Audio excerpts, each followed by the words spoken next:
તમારી ગાડીની સફેદ એલઈડી લાઇટનું સરકાર મેન્યુફેક્ચરિંગ બંધ નથી કરતી, કંપનીઓ વેચવાનું બંધ નથી કરતી, પણ આરટીઓ તમને રસ્તા પર પકડીને દંડ ફટકારે છે. આવો ભેદભાવ કેમ? આ ગેમ પાછળની અસલી સત્યતા આજે ખુલ્લી કરું. વિચારો દોસ્તો, આ તે કેવી વ્યવસ્થા જે વસ્તુ દેશમાં મેન્યુફેક્ચર થાય છે, જેની ફેક્ટરીઓ ધમધમે છે, જે પ્રોડક્ટ પર સરકાર ખુદ 18% જીએસટી વસૂલે છે, એ માર્કેટમાં વેચાય ત્યાં સુધી લીગલ છે, પણ જેવી એ તમારી ગાડીમાં ફિટ થઈને રસ્તા પર આવે એટલે ઇલીગલ થઈ જાય છે. આ તો એવું થયું કે દારૂની ફેક્ટરીઓ ચાલુ રાખવાની પણ પીવા વાળાને પકડવાના. અસલી પ્રોબ્લેમ આપણી પોલિસી મેકિંગમાં છે. સેન્ટ્રલ મોટર વ્હીકલ રૂલ્સના AIS 010 સ્ટાન્ડર્ડ હેઠળ હેડલાઇટની બ્રાઇટનેસની લિમિટ નક્કી છે. મોટી મોટી કંપનીઓ કાયદાની આ લિમિટનો ફાયદો ઉઠાવીને નવી ગાડીઓમાં ફેક્ટરી ફિટેડ વ્હાઇટ એલઈડી આપે છે, પરંતુ જ્યારે સામાન્ય માણસ એ જ વ્હાઇટ લાઇટ આફ્ટર માર્કેટ નંખાવે છે ત્યારે આરટીઓ મોટર વ્હીકલ એક્ટની કલમ 182A ક્લોઝ 4 અને 177 હેઠળ ₹5000 સુધીનો મોટો દંડ ફટકારે છે. સવાલ એ થાય છે કે જો ચાઇનીઝ કે local high voltage LED bulb રસ્તા પર જીવલેણ અકસ્માતો સર્જે છે તો ઓટોમોબાઈલ માર્કેટ કે લોકલ એક્સેસરીઝની દુકાનો પર રેડ પાડીને આ કિલર લાઇટનું વેચાણ જ કેમ બંધ નથી કરાવવામાં આવતું? જવાબ બહુ કડવો છે, કારણ કે મેન્યુફેક્ચરિંગ બંધ કરવાથી કરોડોની ટેક્સની કમાણી બંધ થઈ જાય. સિસ્ટમને રોડ સેફટી કરતા કાગળ પરના નિયમો અને સામાન્ય જનતાના ખિસ્સામાંથી દંડ વસૂલવામાં વધારે રસ હોય એવું લાગી રહ્યું છે. કાયદાની આ છટકબારીઓનો ભોગ આખરે સામાન્ય વાહન ચાલક જ બને છે. પણ ઉભા રહો, આ ગેમમાં માત્ર સિસ્ટમ જ નહીં, મોટી ગાડીઓની કંપનીઓ પણ રમત રમી રહી છે. તમારા મનમાં સવાલ થતો હશે કે જો સરકાર આ વ્હાઇટ લાઇટથી પરેશાન છે તો કંપનીઓ શા માટે હેલોજન છોડીને એલઈડી તરફ ભાગી રહી છે? આની પાછળ છે કંપનીઓનું માર્કેટિંગ અને પ્રોફિટ માર્જિન. કંપનીઓ વ્હાઇટ એલઈડી ને પ્રીમિયમ અને લક્ઝરી ફીચર કહીને ગાડીઓ મોંઘી કિંમતે વેચે છે, પરંતુ વિજ્ઞાનનો નિયમ આનાથી બિલકુલ ઉલટો છે. ધ્યાનથી સમજજો. પીળી લાઇટની વેવલેન્થ લાંબી હોય છે, જે ચોમાસામાં, વરસાદમાં અને શિયાળામાં ધુમ્મસમાં રસ્તો એકદમ ચોખ્ખો બતાવે છે, જ્યારે આ વ્હાઇટ એલઈડી લાઇટ્સ ધુમ્મસ અને પાણીના ટીપ્પા સાથે અથડાઈને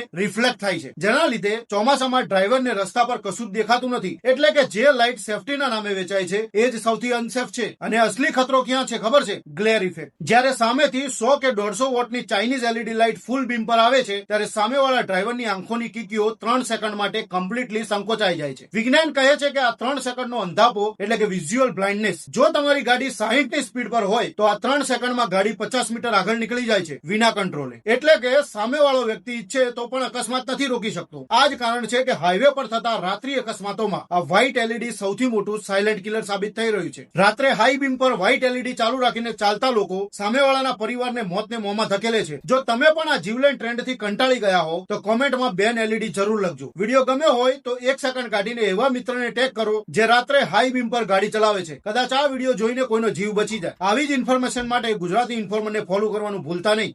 જય ભારત, જય જય ગરવી ગુજરાત.